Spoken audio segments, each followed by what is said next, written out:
บ่ได้บ่มีความหมายผู้สาวว่ารอบ่มีน้ำยา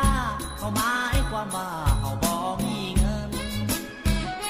บ่มีปัญญาบ่มีรถสิพาเดินสาวเป็นมาเ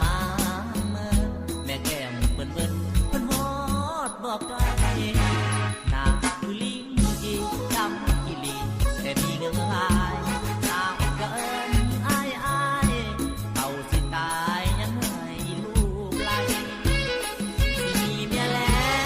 วน้องเจ้าก็ยังสนใจเป็นเมียน้อยเมียใหญ่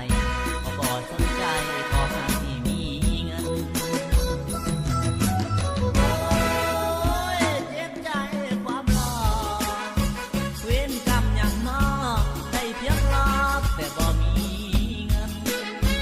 อินพรหมเทวาสร้างให้มาพ่อกระเทินวาสนาบ่สมเพิ่นโอหารจึงเอิ้นงามบ่มีงามหลอกกินบ่ได้บ่มีความหมายผู้สาวว่า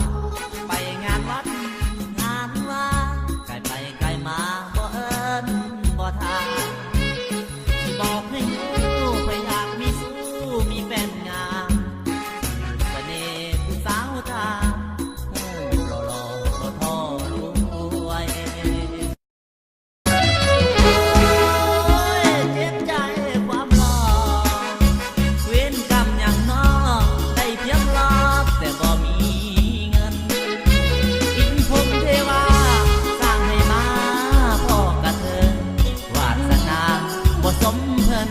โอหารจึงเอิ้นงามบ่มีงามหลอกกินบ่ได้บ่มีความหมายผู้สาวว่า